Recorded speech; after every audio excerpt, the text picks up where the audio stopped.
నమస్కారం.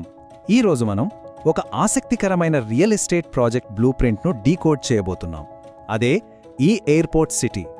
కేవలం ఒక ఖాళీ స్థలం అత్యాధునిక నివాస ప్రాంతంగా ఎలా రూపుదిద్దుకోబోతోందో ఇప్పుడు మనం వివరంగా విశ్లేషిద్దాం.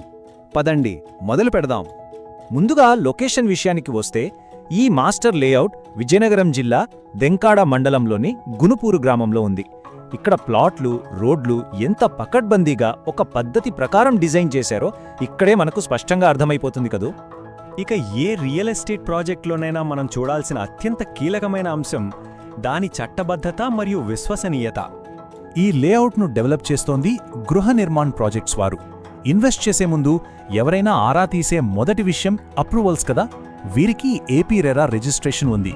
ఆ నంబర్ P022700850881.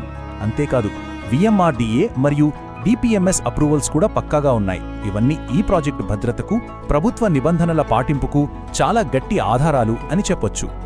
డెవలపర్లు సగర్వంగా చెప్తున్న నినాదం ఒకటుంది. అదే మీరు విశ్వసించదగిన పేరు. మనం ఇందాక చెప్పుకున్న ఆ చట్టబద్ధమైన అప్రూవల్స్ అన్నీ కూడా వారి నమ్మకానికి మరింత బలాన్ని చేకూరుస్తున్నాయి కదా. సరే, డాక్యుమెంట్ సంగతి పక్కన పెట్టి అసలు లేఅవుట్ బ్లూ ప్రింట్ ఎలా ఉందో, మౌలిక సదుపాయాలు ఎలా ప్లాన్ చేశారో ఇప్పుడు చూద్దాం. ఈ సెంట్రల్ లేఅవుట్నే ఒక్కసారి జాగ్రత్తగా గమనించండి. ప్లాట్లన్నీ కూడా ప్రధాన రహదారుల చుట్టూ ఎంత వ్యూహాత్మకంగా అమర్చారో తెలుస్తోంది. ఇది చూస్తుంటే కేవలం కొన్ని గీతలు గీసినట్లు లేదు.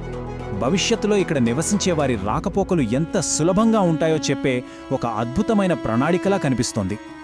ఇక్కడ బాగా ఆకర్షించే మరో ముఖ్యమైన విషయం 40 అడుగులు. అవునండి, ఇక్కడి ప్రధాన రహదారులన్నీ 40 అడుగుల వెడల్పుతో ప్లాన్ చేశారు.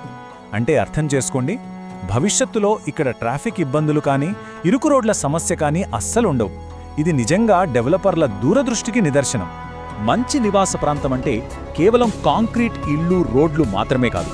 మనం ప్రశాంతంగా గాలి పీల్చుకోవడానికి పచ్చని ప్రదేశాలు కూడా ఉండాలి. ఈ లేఅవుట్లో 2 పెద్ద ఓపెన్ స్పేస్లను ప్రత్యేకంగా కేటాయించారు.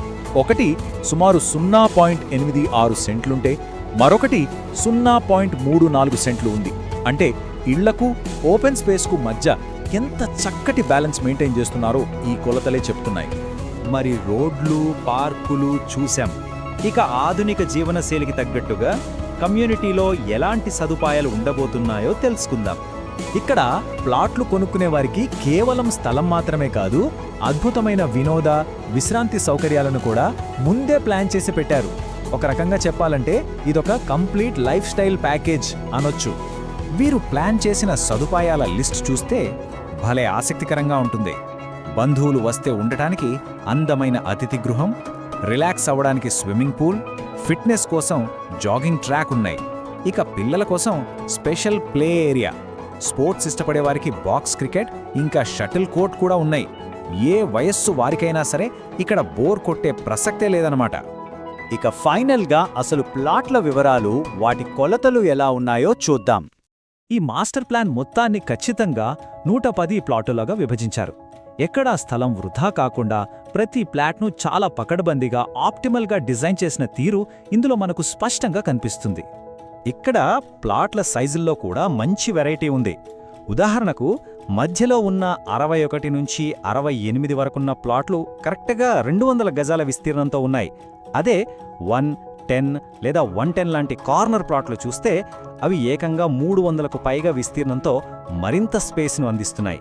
అంటే ఎవరి బడ్జెట్, ఎవరి అవసరాలకు తగ్గట్టుగా వాళ్ళు ప్లాట్ ఎంచుకునే వెసులుబాటు ఇక్కడుంది.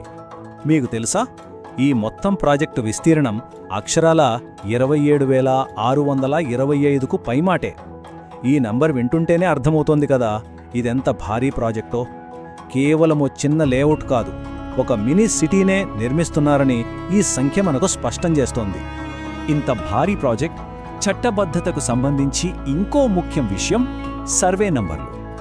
గునుపూరు గ్రామానికి చెందిన 6A, 7B, 11A, 67/1 ఇలా పలు సర్వే నంబర్ల కలయికతో ఈ అపారమైన భూభాగం ఏర్పడింది. ఈ డాక్యుమెంటేషన్ అంతా ప్రాజెక్ట్ను భౌగోళికంగా, చట్టబద్ధంగా మరింత స్ట్రాంగ్ చేస్తోంది. సో ఇంతవరకు మనం విశాలమైన 40 అడుగుల రోడ్లు, పక్కా ప్లాట్ కొలతలు మరియు ప్రాజెక్ట్ అప్రూవల్స్ గురించి వివరంగా మాట్లాడుకున్నాం. ఇప్పుడు ఒక్కసారి ఆలోచించండి, కేవలం కాగితం మీద ఉన్న ఈ పకడ్బందీ బ్లూ ప్రింట్ రేపు నిజంగా ఉనికిలోకి వస్తే పిల్లల నవ్వులు, పచ్చని పార్కులు, ఆధునిక సౌకర్యాలతో ఎంత అద్భుతమైన సజీవ కమ్యూనిటీగా మారబోతుందో కదా. ఈ ఆలోచనతోనే మన ఈనాటి విశ్లేషణను ముగిద్దాం. మళ్ళీ మరొక ఆసక్తికరమైన అంశంతో కలుద్దాం.